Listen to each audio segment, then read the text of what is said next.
आपके हिसाब से देश के सामने किसको प्रेस कॉन्फ्रेंस करना चाहिए, राहुल गांधी को या नरेंद्र मोदी को? मेरे हिसाब से तो नरेंद्र मोदी जी को करना चाहिए। आपके हिसाब से क्या है वो आपका हिसाब किताब आप समझिए। क्योंकि 8 सालों से नरेंद्र मोदी जी जनता के सवालों का जवाब नहीं दिए हैं, मीडिया के सामने केवल ओ माई गॉड करते दिखे हैं। बाहर ही थे आप लोग, अंदर अलाउ नहीं था? नहीं। Oh my God, oh my God. तो क्या बोलेंगे सर? नहीं, अब मैं पूछूंगा ऐसा कैसे हुआ। लेकिन यहाँ तबीयत संभालिए आप लोग, तबीयत। एक तो ऐसे इंटरव्यूअर हैं जो कि तरस गए उनका इंटरव्यू करने के लिए, लेकिन वो इंटरव्यू नहीं दिए।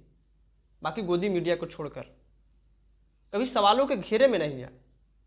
बाकी मेरा नमस्कार स्वीकार कीजिए, मेरा नाम संत विजय, आप देख रहे हैं जनमत activist.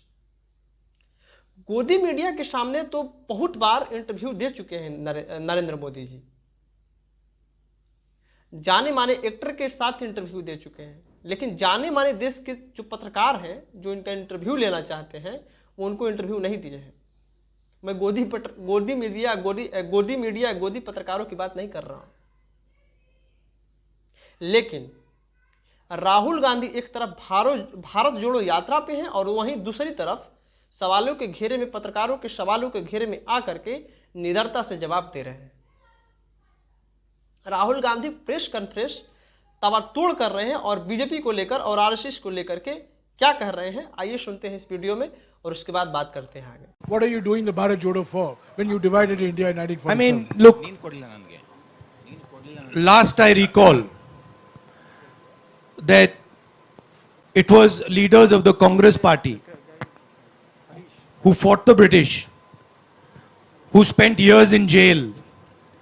Mahatma Gandhi, Jawaharlal Nehru, Sardar Patel, all these people, they gave their lives fighting the British. In my study of history, in my understanding, the RSS was helping the British. In my understanding, Savarkar used to get a stipend from the British. These are historical facts, and these are not facts that the BJP can hide, right? Rahul Gandhi पर BJP वाले, या ये कहा जाए कि BJP वाले Congress party पर ये आरोप लगा रहे थे कि पीएफआई के साथ मिली भगत है इनका, लेकिन राहुल गांधी ने आज पीएफआई पर खुलकर बोला और कहा कि इस देश के अंदर जो भी नफरत फैलाए या उस फैलाने का कोशिश करे वो देशद्रोह है।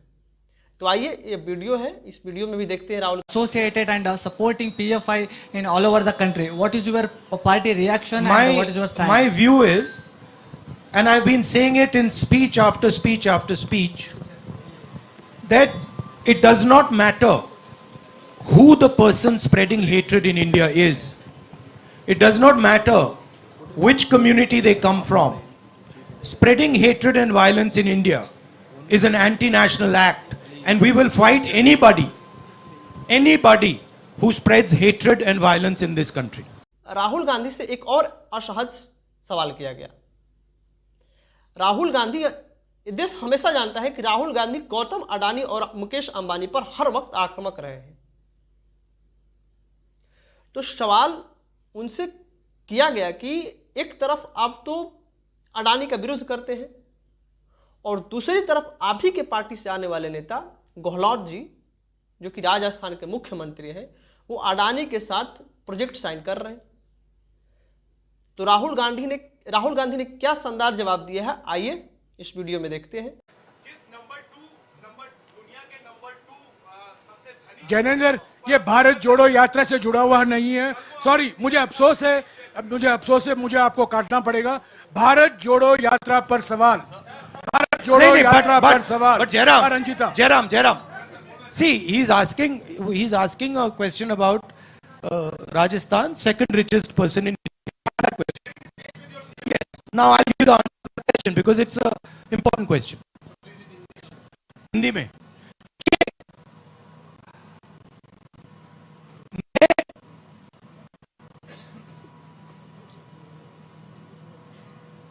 मिस्टर अदानी ने राजस्थान के लिए 60,000 करोड़ रुपए का इन्वेस्टमेंट का प्रपोजल दिया है। कोई भी चीफ से प्रपोजल को रिफ्यूज नहीं कर सकता, ठीक है। मेरी पोजीशन मोनोपोली के खिलाफ है। राजस्थान सरकार ने अदानी जी को कोई प्रेफरेंशियल ट्रीटमेंट नहीं दिया है। राजस्थान की सरकार ने अपने पॉलिटिकल पावर को यूज करके अदानी जी की बिजनेस की मदद नहीं की है। मेरा विरोध इस बात का है कि बीजेपी की सरकार 2-3 लोगों को हिंदुस्तान के सब बिजनेसेस की मोनोपोलिस्ट बना रही है, और इसके मैं खिलाफ हूं। मैं ना बिजनेस के खिलाफ हूं, ना कॉर्पोरेट्स के खिलाफ हूं। मैं कंसंट्रेशन ऑफ कैपिटल के खिलाफ हूं। अब देखिए, अगर पूरा का पूरा पॉलिटिकल पावर अनफेयरली 2 या 3 व्यक्तियों की मदद करने में लग जाएगा तो इससे हिंदुस्तान का नुकसान होता है। अगर राजस्थान की सरकार ने अदानी जी को गलत तरीके से राजस्थान में बिजनेस दिया तो मैं उसके बिल्कुल खिलाफ हूं, मैं खड़ा हो जाऊंगा। मगर अगर फेयर प्रोसीजर के साथ दिया है, आई हैव नो प्रॉब्लम। अब सवाल यह है कि गौतम अडानी को लेकर किसको जवाब देना चाहिए, ये देश की हर जनता जानती है। क्योंकि 2014 से पहले गौतम अडानी का कोई नाम तक नहीं जानता था। कोई किसी से नाम इससे पहले पूछ लिए होते तो उनका नाम कोई नहीं जानता था।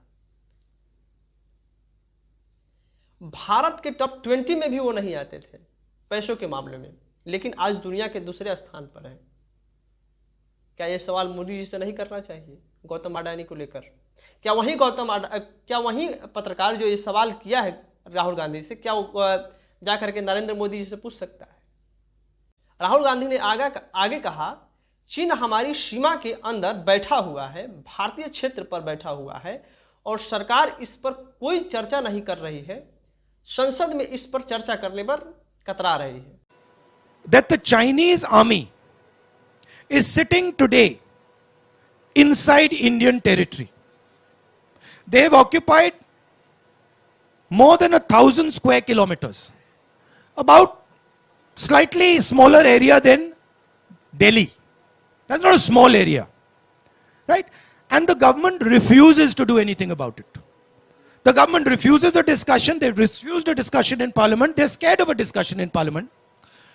Prime Minister has stated that no land has been taken, right? Now, please think about this. If you're a Chinese person negotiating with Indian people, and the Indian Prime Minister has said, no land has been taken, what is the message that the Chinese person is taking? Message is the Prime Minister of India is saying that this is our land, right? So by his statement, the Prime Minister himself has destroyed India's negotiating position. These are facts. They are not going away. And we will continue to raise. फिर एक बार राहुल गांधी अपने भारत जोड़ो यात्रा के दौरान press conference किया और सवालों का बखूबी जवाब दिया। मैं फिर से आपसे उस सवाल को पूछना चाहूंगा कि प्रेस कॉन्फ्रेंस किसको करना चाहिए? राहुल गांधी को करना चाहिए या नरेंद्र मोदी को करना चाहिए? राहुल गांधी देश का प्रधानमंत्री नहीं है। वो एक प्रधानमंत्री नरेंद्र मोदी का प्रतिद्वंदी हो सकते हैं। सवालों का जवाब उनको नहीं देना चाहिए और ना ही उनका कोई दायित्व तो बनता है, लेकिन फिर भी प्रेस कॉन्फ्रेंस करके उस सवालों का जवाब दे रहे हैं। इस सवालों का जवाब नरेंद्र मोदी को देना चाहिए। बाकी आप इन सब बातों पे क्या सोचते हैं, अपनी प्रतिक्रिया जरूर दीजिएगा। मिलते हैं अगली वीडियो में, तब तक के लिए स्वस्थ रहिए, मस्त रहिए और देखते रहिए जनमत टीवी। सब्सक्राइब जरूर कर लीजिए। तब तक के लिए